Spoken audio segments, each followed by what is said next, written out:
네, 연말연시를 보내면서 SNS 상에서 또 이렇게 또 아는 사람들에게서 또 이런저런 카드를 또 받아보기도 하고, 보통 이제 요즘 이제 스마트폰으로 다 문자로 이제 그림 카드를 받아봅니다. 저도 한 친구가 이렇게 올린 그 카드를 보면서 그 한 부분이 마음에 딱 와닿았어요. 잘 아는 이야기입니다. 이 또한 지나가리라. 이 또한 지나가리라. 지난 한 해를 돌이켜 볼 때 참 힘들고 어려운 순간들이 많았습니다. 개인적으로도 아마 그러실 테고, 또 교회적으로도 또 사회적으로 힘들고 어려운 순간들이 많았는데, 다른 어느 때보다도 그 문구가 참 마음에 와닿았어요.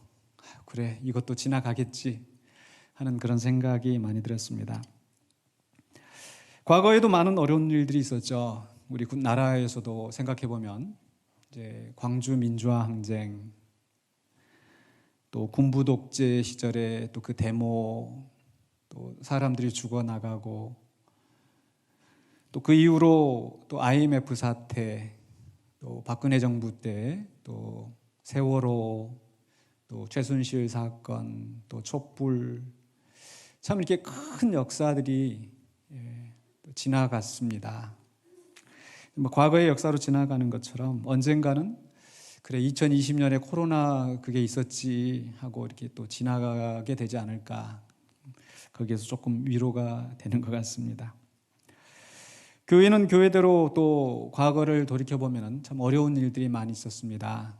목사님들이 또 여러 번 바뀌게 되고, 그런데 또 다시 또 2020년에 와서 참 어려운 순간들을 보내고 있는데, 또 이 또한 지나가지 않을까요? 그런 생각을 하면서 그나마 마음이 좀 위로가 되는 것 같습니다. 12월 마지막 주일을 맞이하면서 어떤 말씀을 증거할까? 작년 마지막 설교를 돌이켜봤습니다. 제목이 오해해서 화해로, 여호수아 22장에서 그 요단강 동편으로 가는 지파들이 제단을 쌓은 것 때문에 요단강 서편 쪽 사람들과 요단강 동편 쪽 사람들 사이에 분쟁이 생겼습니다.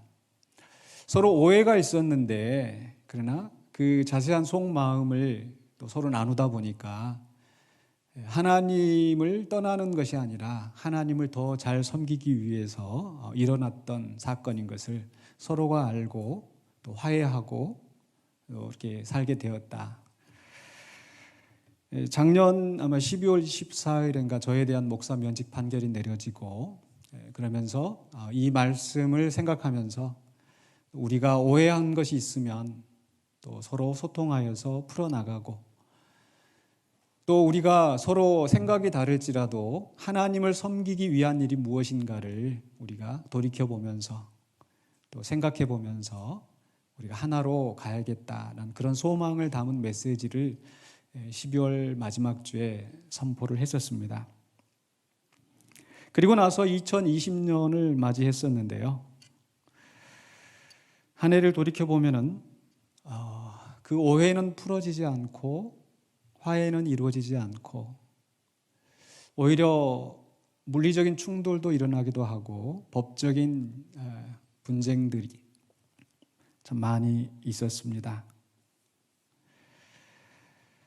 그럼에도 불구하고 참 힘든 시기를 우리가 지나왔지만, 이제 연말이 되어서 좀 생각을 해보면 정말 감사한 것은 그래도 그 어려움 속에서도 그 예배를 방해하고 교회를 흔드는 그러한 시도들이 있었지만은 그래도 꾸준히 예배가 진행되어 오고, 코로나 감염 사태로 인해서 예배할 수 없는 그런 지경 속에서도 또 그래도 비대면으로 예배를 유지하면서 또 그렇게 저렇게 또 꾸려오면서 여기까지 오게 된 것, 또 그 우리 공동체를 또 이간질하고 또 뒤흔들려는 그런 또 많은 거짓 허위 사실로 성도들을 미혹하게 하는 그런 많은 문자들, 메시지들, 또 많은 말들이 있었지만, 우리 성도님들이 거의 흔들림 없이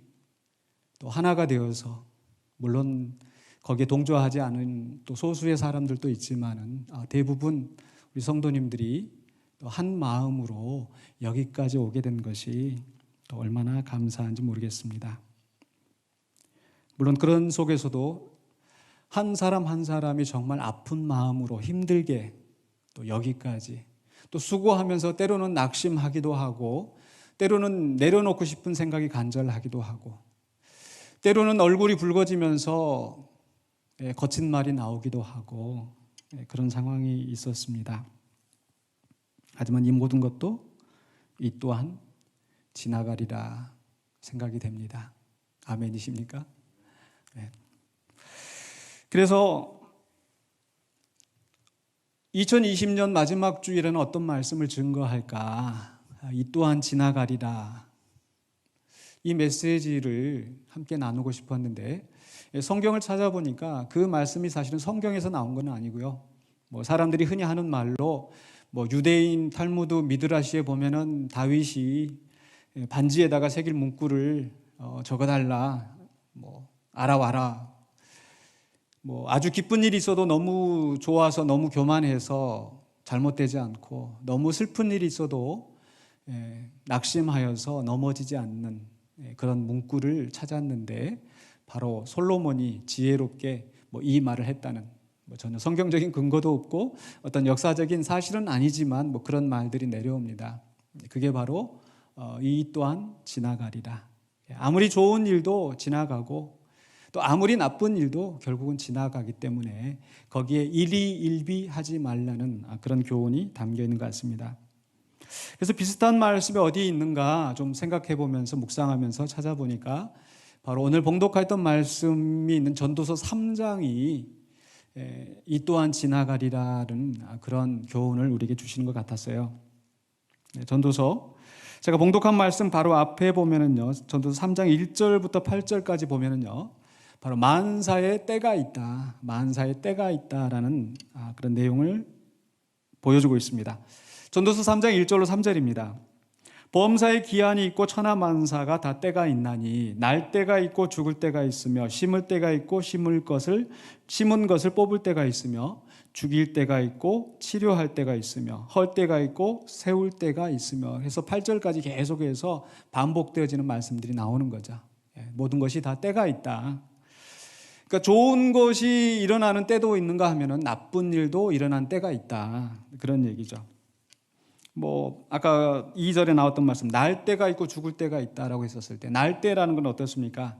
아이가 태어나는 거, 집집마다 아이가 출생하는 것을 기다리죠. 또 특히나 요즘같이 저출산 그런 시대에 아이가 태어나는 거 집집마다 기다리고 바라고, 그리고 나서 아이가 태어나면은 또 축하하고 기뻐할 일인 거죠. 그러나 날 때가 있는가 하면 죽을 때도 있다. 사람 누구나 다 죽는 것을 원하지 않습니다. 피하고자 합니다. 그러나 피할 수가 없습니다.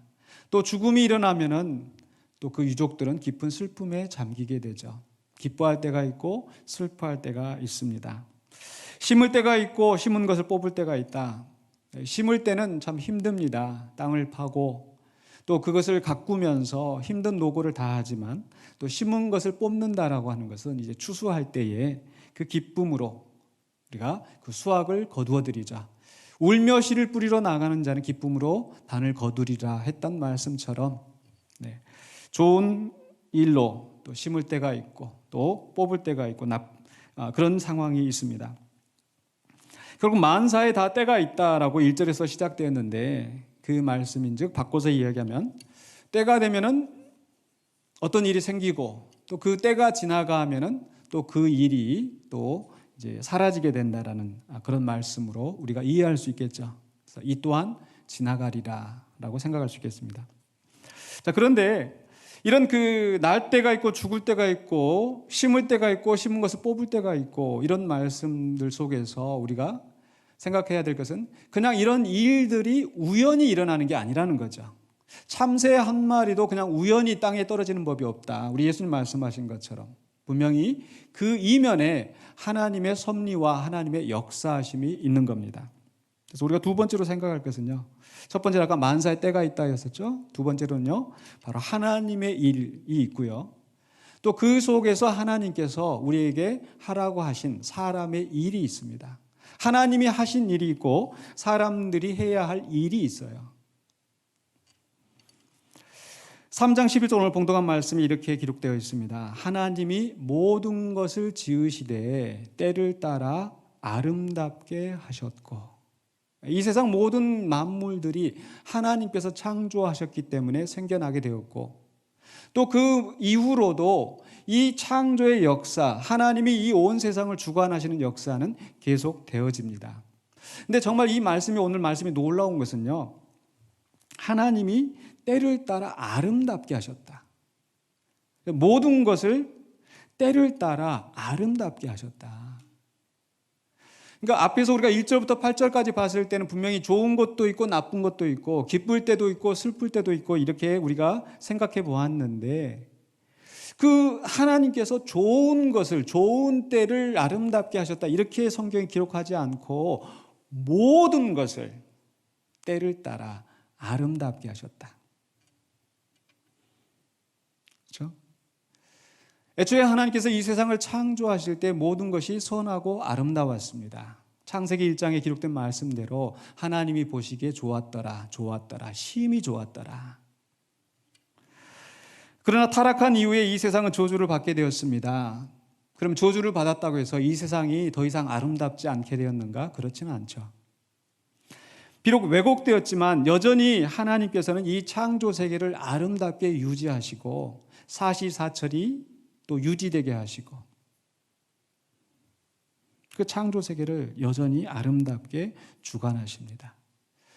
물론 거기에서 이 악한 권세와 또 악한 사람들이 또 이 하나님의 선하신 창조를 망치려고 하는 그런 시도가 있었습니다. 꼭 뭐 나는 선하고 다른 사람이 악한 것이 아니라 사실 우리 모두가 그런 죄악된 본성으로 말미암아 악한 일들을 행할 수밖에 없었습니다. 왜냐하면 우리 모두가 죄의 종이 되었기 때문에. 그래서 전도서에서도 고백하기를 7장 29절에 내가 깨달은 것은 오직 이것이라. 곧 하나님은 사람을 정직하게 지으셨으나 사람이 많은 꾀들을 낸 것이니라. 여전히 하나님은 이 세상을 선하게 유지하기를 원하시지만은 사람들은 악한 꾀를 내고 악한 일들을 만들어냅니다. 그러면 세상이 악해져 갈까요? 물론 사람 손에 그대로 맡겨둔다면은 세상은 악해질 수밖에 없었지만, 그러나 하나님은 그 악한 자들을 통해서도 악한 일들을 통해서도 궁극적으로 선을 이루어 나가시는 분인 줄로 믿습니다. 아멘. 그래서 하나님께서 모든 것을 때를 따라 아름답게 지으셨다. 비록 우리 눈에는 악하게 보이는 일이라 할지라도 하나님께서 아름답게 지어가시는 역사인 줄로 믿습니다. 실제로 성경 안에 그런 역사들이 많이 있었지 않습니까? 대표적인 경우가 바로 요셉의 경우. 그 요셉의 형제들이 요셉을 죽이려고 이방의 종으로 팔았지만은 오히려 하나님께서는 그 가운데 요셉을 애굽의 총리로 세우시고 그 가족들의 생명을 보호하시는 큰 역사를 이루셨죠. 예수님이 이루신 구원의 역사도 그러합니다. 예수님께서 왜 십자가에 못 박혀 돌아가셨습니까? 결국 그 대제사장과 서기관과 바리새인들, 그 당시에 종교 기득권자들이 음모로 말미암아서 결국 예수님을 붙잡아서 로마의 군인에게 넘기고 또 유다를 통해서 또 배반했던 그런 역사. 근데 하나님께서는 그런 악한 일들을 통하여서 오히려 하나님이 이루시는 구원의 역사를 이루어 가시는 거죠. 우리 하나님은 여전히 일하시는 줄로 믿습니다.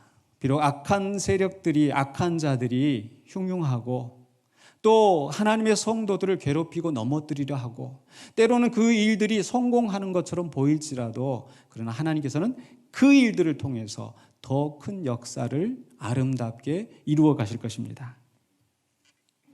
그래서 하나님은 모든 것을 때를 따라 아름답게 하셨어요. 그리고 두 번째로는요, 바로 그 하나님은 하나님 혼자서 일하신 것이 아니라 바로 사람들에게 일을 맡기셨습니다. 전도서 3장 10절입니다. 하나님이 인생들에게 노고를 주사 애쓰게 하신 것을 내가 보았노라. 우리 살아가는 삶을 돌이켜보면 얼마나 참 힘들게 살아갑니까? 아침 일찍부터 밤 늦게까지 여기저기 다니면서 또 이리저리 치이면서 집에 계시는 우리 주부들도 얼마나 또 힘들게, 또 일하시는 분은 일하신 분대로 얼마나 힘들게 살아갑니까? 근데 그게 하나님께서 인생들에게 노고를 주신 것이다 라고 전도서는 증거합니다. 바로 하나님께서 우리를 하나님의 형상으로 창조하셔서 이 땅에서 하나님의 대리자로서 하나님을 대신하여서 이 땅을 다스리게 하는 그런 직분을 우리에게 허락하셨습니다. 그러니까 우리가 수고하고 애쓰는 것이 꼭 타락한 이후에 우리에게 일어난 것이 아니라 타락하기 이전에, 죄가 세상에 들어오기 이전에 이미 우리는 이 세상에서 하나님의 일을 하는 그런 직분을 받은 사람들입니다. 그래서 창세기 2장 15절에서 여호와 하나님이 그 사람을 이끌어 에덴 동산에 두어 그것을 경작하며 지키게 하셨다고 그랬죠. 에덴 동산에서 아무 일 없이 그냥 희낙락, 유유자적 그렇게 사는 것이 아니라 경작하며 지키고, 그게 우리 인생의 본분이에요. 하나님께서 우리에게 일을 하게 하셨어요. 그리고 그 일을 통해서 하나님의 창조의 역사를 이어가면서 하나님의 영광이 드러나게 하는 그 일들.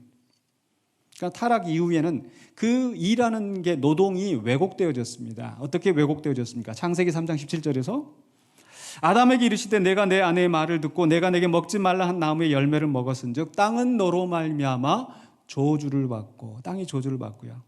사람은 어떻게 됐어요? 너는 내 평생에 수고하여야 그 소산을 먹으리라. 먹고 살기 위해서 정말 힘들게 고통스럽게 일하면서 살아야 되는 그런 형편이 되었고요. 계속해서 그 다음 18절 19절에서도 땅이 내게 가시덤불과 엉겅퀴를 낼 것이다. 열심히 수고해도 거기에 정당한 보상이 따르지 않고 가시덤불과 엉겅퀴가 나게 되고, 내가 먹을 것은 밭의 채소인즉 내가 흙으로 돌아갈 때까지 얼굴에 땀을 흘려야 먹을 것을 먹으리니 내가 그것에서 취함을 입었음이니라. 그래서 수고하고 노동하는 것은 똑같은데 거기에 땀을 흘리면서 고통스럽게 일을 해야 되는 그런 형벌이 우리에게 주어졌습니다. 그렇기 때문에 이 창조의 세계는 여전히 아름답게 유지되어지만 그 속에서 가시덤불, 엉겅퀴가 나는 그런 나쁜 일들이 우리에게 일어나는 거예요. 하나님께서 우리에게 생명을 주시고 번성하고 생육하고 번성하게 하시지만 그 가운데서 질병과 재난이 우리 가운데서 일어나서 우리를 괴롭히게 만드는 겁니다. 나쁜 일도 일어납니다. 그러나 여전히 우리는 이 창조 세계에서 일을 하는, 하나님의 창조 세계를 맡은 자로서 그 사명을 감당하는 거죠. 그래서 우리가 하는 노동이 그저 밥 벌어 먹기 위해서 어쩔 수 없이 사는 그 일이 아니라 하나님이 우리에게 맡기신 그 일들을 삶의 현장 속에서 감당하며 사는 겁니다. 하나님께서 우리에게 일을 맡기셨습니다. 세 번째로는요, 바로 그 하나님은 하나님의 형상으로 지음받은 그 사람이 하나님을 대신해서 하나님의 일을 하지만 그러나 하나님과 다 똑같지는 않고 이 사람에게 제한을 두셨어요. 하나님과 같지는 않기 때문에. 그래서 하나님은 사람에게 제한을 두셨는데 오늘 전도서 말씀 속에서는요, 이 인간은 시간의 제한이 있습니다. 시간의 제한이. 3장 11절에 뭐라고 말씀하셨어요? 또 사람들에게는 영원을 사모하는 마음을 주셨다. 영원을 사모하는 마음을 주셨다. 그 말은 뭐예요? 우리의 현실은 영원하지 않는 겁니다. 사람은 영원하지 않습니다. 때가 있고 기한이 있어요. 물론 하나님이 하시는 일은 영원해요. 하나님은 천년이 순식간같이 그렇게 영원하신 분이지만 우리가 70을 살고 80을 살아도 우리가 살아온 순간은 한순간에 불과한 티끌과 같은 그런 허망한 존재입니다. 그런 속에서 우리는 하나님의 형상으로 지음을 받았기 때문에 또 영원을 사모하는 그런 마음이 있는 거죠. 그러니까 영원을 사모하는 마음이 있다는 것은 반대로 우리는 현재 시간적인 제한을 받고 있는 존재라는 것. 두 번째로는요, 지식의 제한입니다. 하나님의 형상으로서 하나님의 버금가는 그런 지혜를 가졌지만 이 땅에서 그러나 우리가 하나님처럼 모든 것을 알지는 못합니다.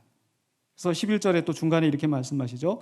하나님이 하시는 일의 시종을 사람으로 측량할 수 없게 하셨도다. 우리는 알 수가 없습니다. 그 다음에 무슨 일이 일어날지 알 수가 없어요. 언제 또 다른 일이 시작되어질지. 만사에 다 때가 있는데, 날 때가 있고 죽을 때가 있는데 언제 날지 어떻게 태어날지. 물론 이제 드러난 사실로 인해서 우리가 어느 정도는 아는 것도 있지만 그러나 우리가 모든 것을 알 수는 없습니다. 그럼 어떻게 살 것인가? 그런 속에서 우리는 시간적으로 제한이 있고 또 지식으로 제한이 있는데 그 속에서 어떻게 살 것인가? 네 번째로 생각할 것은요, 바로 우리가 해야 될 일, 그 속에서 우리가 해야 될 일이 무엇이며 그 일에 대해서 하나님이 우리에게 어떻게 보상을 하시는가? 전도서 3장 12절에 이렇게 말씀합니다. 사람들이 사는 동안에 기뻐하며 선을 행하는 것보다 더 나은 것이 없는 줄을 내가 알았고. 야, 이게 어떻게 될지, 내가 이걸 심었어요. 근데 이게 날지 안 날지 어떻게 알아? 그러니까 하지 말자. 이 전도서는 헛되니 모든 것이 헛되도다라고 해서 염세주의로 빠지는 게 아닙니다. 알 수 없지만 어떻게 해야 돼요? 기뻐하며 선을 행하는 것. 좋은 일이 일어날 때만 좋아서 기뻐하면서 하는 것이 아니라 나쁜 일이 일어날 때도 우리는 어떻게 해야 돼요? 기뻐하며 선을 행하는 것. 그게 우리가 인간이 해야 되는 일인 겁니다. 왜? 하나님께서 모든 것을 아름답게 하셨기 때문에. 그래서 비록 나쁜 일이 일어나고 악한 일이 일어나는 것 같지만 이 일을 통해서 선한 역사를 이루시는 하나님을 믿기 때문에 우리는 기뻐하며 그 순간에도 선을 행해야 되는 거죠. 근데 바로 이 하나님께서 우리에게 이렇게 선을 행하게 하시며 그 일을 하게 하시면서 우리에게 보상과 안식을 또한 주십니다. 그게 바로 13절에 주시는 말씀이에요. 13절에 사람마다 먹고 마시는 것과 수고함으로 낙을 누리는 그것이 하나님의 선물인 줄도 또한 알았도다. 일을 해서 또 월급을 받고 또 그 월급으로 양식을 사고 또 때로는 우리가 좋은 일이 있을 때 같이 기뻐하고 축하하고 잔치하고 하는 거. 또 열심히 수고하고 일을 한 다음에 또 안식을 누리는 거. 일만 하는 것을 하나님이 기뻐하시지 않고 하나님은 우리에게 안식하라고 안식일을 주셨어요. 이 모든 것이 하나님의 선물이라고 성경은 증거하고 있습니다. 그렇기 때문에 때를 따라서 일을 할 때가 있고 쉬어야 될 때가 있고, 그렇죠? 화를 낼 때가 있고 화를 참아야 될 때가 있고, 죽일 때가 있고 치료할 때가 있고, 그런 속에서 과연 하나님이 기뻐하시는 선한 일이 무엇인가를 생각하면서 우리는 내게 맡겨주신 그 일을 감당하고 또 열심히 감당하였으면 그에 따르는 또한 보상을 누리면서 또 안식하면서 살아가는 것. 그게 우리의 사람의 본분이라는 거죠. 즉 이러한 일들이 이제 때를 따라서 우리가 그런 일들을 해 나가는데 그게 이제 지난 2020년 또 우리가 살아오는 생애 동안에 우리가 했었던 일인 거죠. 그런데 이러한 일들이 계속 일어나느냐? 이 또한 지나가리라 했을 때 계속 지나가고 일이 계속되느냐? 그렇지는 않죠. 물론 하나님의 역사는 계속 지속된다 할지라도 우리 개인들의 삶 속에 봤었을 때는 그 일이 계속 지나가는 것이 아니라 어느 순간에는 그 지나가는 일이 끊쳐질 줄로 믿습니다. 이건 믿음의 문제가 아니라 사실인 거죠, 그게. 그래서 우리가 마지막으로 세 번째로 이제 생각할 주제는요, 큰 주제는요, 바로 사람은 죽는다라는 것. 그리고 죽음이 끝이 아니라 그 이후에 하나님의 심판이 있다라는 것.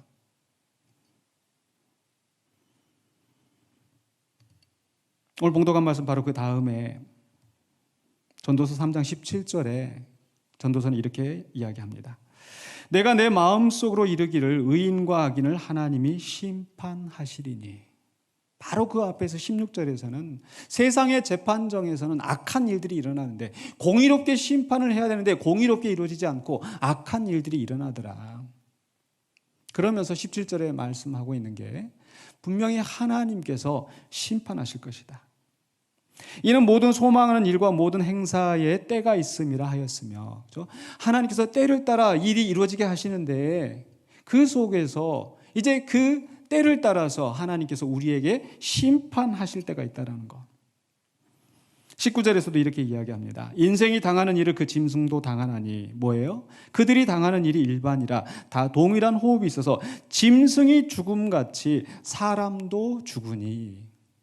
인간이 하나님의 형상이라고 해서 하나님처럼 영원 불멸이 사는 것이 아니라, 육신을 가지고 영원히 사는 것이 아니라 우리의 육신에는 수명이 있습니다. 짐승이 죽어서 묻히는 것처럼, 썩어 없어지는 것처럼 우리의 육신도 이 땅에 묻혀서 썩어 없어지는 그 순간이 오게 되는 거죠. 그래서 우리가 또 이 또한 지나가리라 이런 그 말도 유명하지만 또 하나 유명한 말이 바로 메멘토 모리. 메멘토 모리, 죽음을 기억하라. 알렉산더 왕 아버지가 항상 자기 앞에 그 해골을 들고 있는 신화를 있게 했다고. 언제든지 내가 죽을 수 있다라는 거, 그런 교훈을 마음에 새기고 살았다고 하죠. 그리고 중세 수도사들이 항상 전도서에 있는 말씀을 기억하면서 지나갈 때마다 서로 메멘토 모리, 메멘토 모리, 사람은 죽는다라는 것을, 영원히 이 또한 지나가리라, 지나가고 계속 이때가 계속되는 것이 아니라 어느 순간에 끊쳐지고 우리의 육신이 땅에 묻히게 되는 그 날이 온다라는 거죠. 그래서 사람이나 짐승이나 똑같이 죽는 것 같지만 다른 점이 있는데 20절로 21절에 다 흙으로 말미암았으므로 다 흙으로 돌아가나니 다 한 곳으로 가거니와, 사람이나 짐승이나 다 땅에 묻혀서 한 곳으로 가거니와. 그러니까 인생들의 혼은 위로 올라가고 짐승의 혼은 아래 곧 땅으로 내려가는 줄을 누가 알냐. 인생들의 혼은 위로 올라간다. 왜 위로 올라갈까요? 아마 우리 히브리서 9장 27절에 있는 말씀을 생각해 보면요, 한 번 죽는 것은 사람에게 정해진 것이요 그 후에는 심판이 있으리니. 한 번 죽는 것은 사람에게 정해진 것이요, 누구나 죽습니다. 누구나 한 번은 죽습니다. 근데 그게 끝이 아니라 그 후에는 심판이 있으리니. 요한계시록 20장 12절에서도 또 내가 보니 죽은 자들이 큰 자나 작은 자나 그 보좌 앞에 서 있는데 책들이 펴 있고 또 다른 책이 펴졌으니 곧 생명책이라. 죽은 자들이 자기 행위를 따라 책들에 기록된 대로 심판을 받으니.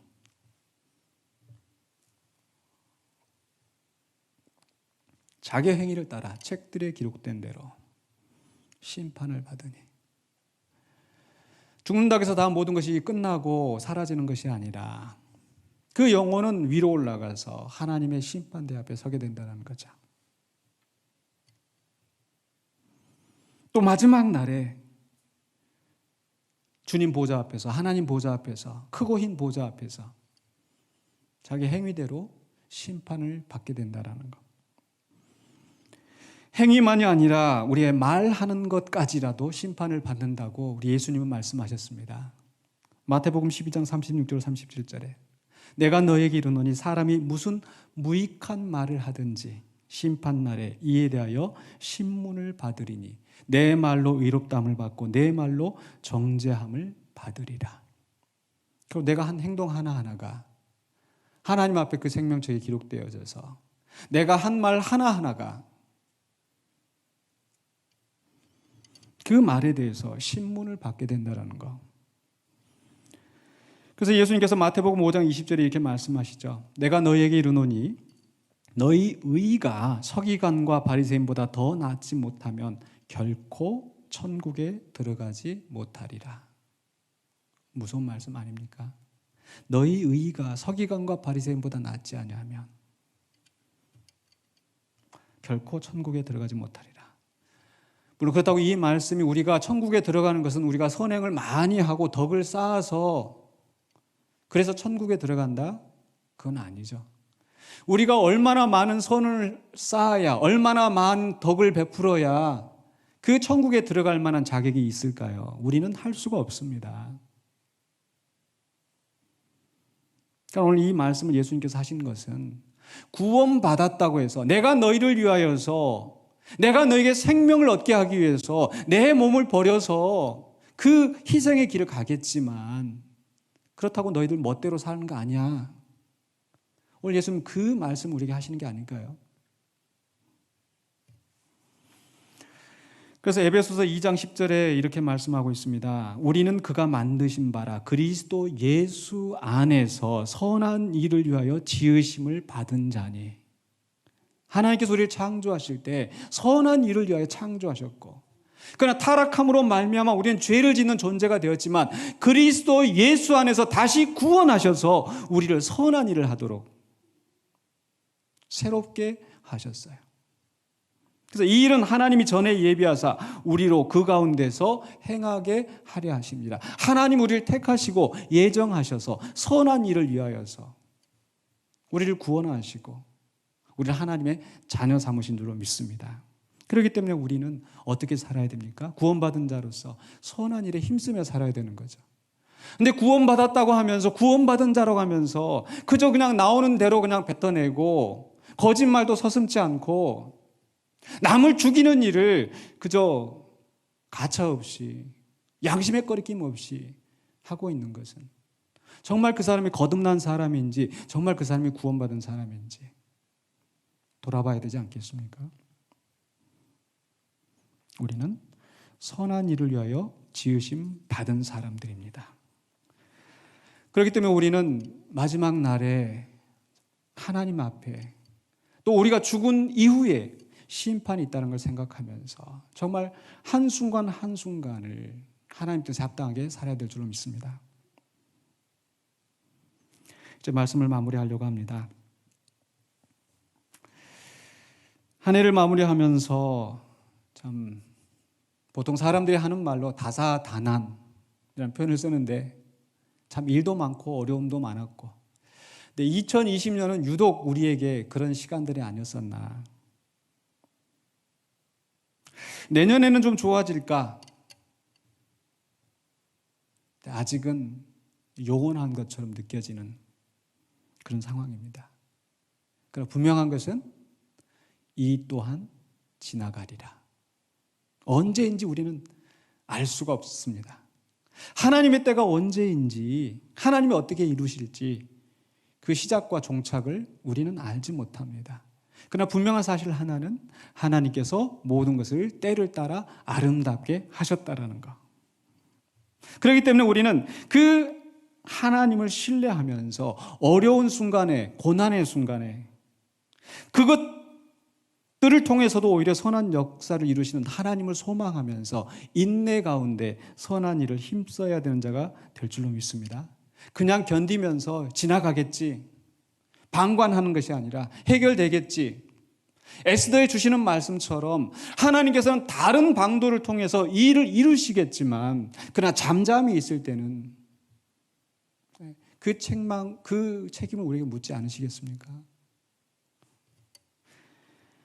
그렇기 때문에 그저 그냥 견디면서 그냥 지나가기만 바라고 있는 것이 아니라 이 일을 통해서 하나님이 내게 원하시는 일이 무엇일까? 이 순간에 내가 감당해야 될 선한 일이 무엇일까를 생각하면서 하루하루, 한 해 한 해, 한순간순간을 살아가야 되는 우리의 삶이 되어야 될 줄 믿습니다. 그게 바로 올 2020년 시작하면서 우리가 함께 생각했던 표, 너희 몸을 하나님이 기뻐하시는 거룩한 산제물로 드리라. 우리 이제 또 2020년 지나면 물론 그러니까 다른 경로로 또 우리가 이 말씀을 듣겠지만 또 이제 한 해를 마무리하면서 올해의 표, 로마서 12장 1절과 2절 다시 한번 생각해 보길 원합니다. 12장 1절입니다. 같이 한번 읽어보실까요? 그러므로 형제들아, 내가 하나님의 모든 자비하심으로 너희를 권하노니 너희 몸을 하나님이 기뻐하시는 거룩한 산 제물로 드리라. 이는 너희가 드릴 영적 예배니라. 우리 몸을 거룩한 산제물로 드리는 거, 그냥 교회에 와서 열심히 예배하고 찬송하는 것만 하나님 앞에 제물로 드리는 것이 아니라 우리의 삶의 현장 속에서 좋은 일도 일어나고 나쁜 일도 일어나지만 그 속에서 하나님의 역사에, 선하신 일을 이루신 그 역사에 우리가 동참해 나가는 거, 그게 우리가 산제물로 드리는 삶이라는 거죠. 그러려면 어떻게 해야 돼요? 어떻게 해야 하나님 앞에 거룩한 산제물을 드릴 수 있을까요? 바로 12장 2절, 로마서 12장 2절에 다시 한번 같이 한번 읽겠습니다. 너희는 이 세대를 본받지 말고 오직 마음을 새롭게 함으로 변화를 받아 하나님의 선하시고 기뻐하시고 온전하신 뜻이 무엇인지 분별하도록 하라. 아멘. 우리가 하나님의 뜻이 무엇인지를 분별하려고 애쓰면서 살아갈 때에, 물론 때로 우리는 실수합니다. 넘어집니다. 그러나 분별하려고 애쓰고, 또 믿음의 동역자들이, 선한 동역자들이 함께 있어서 내가 넘어지려고 할 때 이렇게 세워주고 함께 나갈 수 있는 공동체, 그 속에서 우리는 한순간 한순간을 살아내는 건 낼 줄로 믿습니다. 물론 쉽지 않습니다. 결코. 악한 사람이 우리를 해코지하려고 할 때, 악한 말로 우리를 치려고 할 때 같이 악한 말로 대적하는 게 쉽습니다. 왜? 그게 우리 인간의 본성이니까. 근데 그걸 참아내는 거, 견뎌야 되는 거. 상대방이 나를 짓밟아도 나는 사랑의 손을 내밀려고 하는 거. 그 내미는 손을 뿌리치면서 나를 멸시한다 할지라도 여전히 또 그 손을 내미는 거, 결코 쉽지가 않죠. 그 속에서 우리는 하나님의 뜻을 분별하고 선한 일에 힘쓰는 자가 되어야 될 줄로 믿습니다.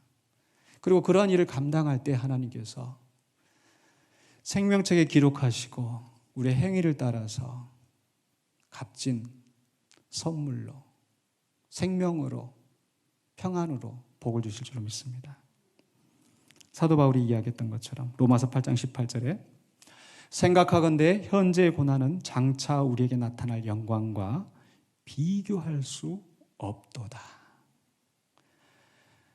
참 2020년을 살아오시면서 참 힘드셨죠.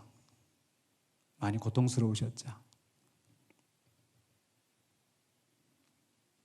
교회 안에서뿐만 아니라 개인적인 삶 속에서, 직장에서 그래도 말씀 붙잡고 하나님 기뻐하신 뜻이 무엇인가 그 살아내려고 얼마나 많이 힘든 싸움을 살아오셨습니까? 한번 여러분, 우리 각자가 자기 자신에게 한번 좀 따독거리면서, 그래 너 잘 살았다. 우리 예수님께서 아마 그렇게 보실 거예요. 다 재가지고, 다 살펴가지고 너 이거 잘못했고 이거 못했고 이거 못했고, 하나님 그렇게 하시기보다 그 실수하는 가운데서도 그래도 하나님 붙잡고 하나님 뜻을 분별하면서 나오려고 했던 우리들을 예수님께서 그래 참 너 수고했다. 아이고 2020년 너 참 고생했다. 마음고생도 하고 몸고생도 하고 그래도 나 따라오려고 많이 힘들었지. 때로는요 그 훌륭한 그 지도자 리더가 막 닭달질하면서 그렇게 해나가는데 그러다가 쉬는 때에 아유 고생했지 나 따라오느라고, 이렇게 하면 우리가 얼마나 힘이 되겠어요. 근데 우리 예수님 그렇게 하시는 분인 줄로 믿습니다. 그래서 그 심정으로 우리 여러분 가슴에 예수님이 만져주시는 것처럼 남 어깨에 이렇게 해가지고 고생했다, 수고했어. 근데 이 세상에서 위로하실 뿐만 아니라 우리 하나님께서는 장차 그 나라에서 영원한 상급을 우리에게 주실 줄로 믿습니다. 그래서 사도 바울이요 죽음을 앞두고 고백했던 그 말, 디모데후서 4장 7절에 나는 선한 싸움을 싸우고 나의 달려갈 길을 마치고 믿음을 지켰으니. 그래서 우리도 아마 우리가 죽음을 맞닥뜨리게 되는 그 순간에 이런 바울과 같은 고백이 있기를 원합니다. 그리고 나서 그 다음에 주었던 말씀이 뭐였어요? 4장 8절에 우리 같이 한번 읽어보십시다. 이제 후로는 나를 위하여 의의 면류관이 예비되었으므로 주 곧 의로우신 재판장이 그날에 내게 주실 것이며 내게만 아니라 주의 나타나심을 사모하는 모든 자에게도니라. 의로우신 재판장. 우리가 하나님 앞 심판대 앞에 설 때는요, 막 두려워하면서 떨면서 서는 것이 아니라, 왜? 예수님이 나의 구세주이시고 성령님이 나의 변호인이 되어주셔서 나를 대신하여서 하나님 앞에서 서실 것이기 때문에, 그래서 우리가 해오던 일들을 하나님 앞에 낱낱이 고하고 우리에게 의의 면류관을 씌워주실 줄로 믿습니다. 그 날을 바라보시면서 또 2021년에도 선한 싸움을 힘쓰시는 저와 여러분이 되시기를 주의 이름으로 간절히 축원합니다. 기도하겠습니다. 거룩하신 아버지 하나님, 은혜를 감사합니다. 한 해를 돌이켜볼 때 참 많은 일이 있었습니다. 개인적으로 질병과 싸우면서, 또 사업터에서 이런저런 억울한 일을 겪으면서, 교회 안에서 말로 표현할 수 없는 모욕과 조롱 속에서, 갈등 속에서 그래도 주님의 뜻을 분별하면서 살아오려고 있었던 우리들을 하나님께서 기쁘게 보실 줄로 믿습니다. 또한 코로나 감염 사태로 인하여서 온 세상이 고통받고 있지만 그 가운데서도 주님 앞에 예배하며 이 예배를 포기하지 않고 주 앞에 나온 우리들을 또한 하나님께서 기쁘게 받으신 줄로 믿습니다. 이제 2021년 동안에도 낙심하지 아니하고 기쁘게 우리에게 맡겨주신 사명 감당하는 우리 모두가 되게 하여 주시옵소서. 예수 그리스도 이름으로 기도하옵나이다. 아멘.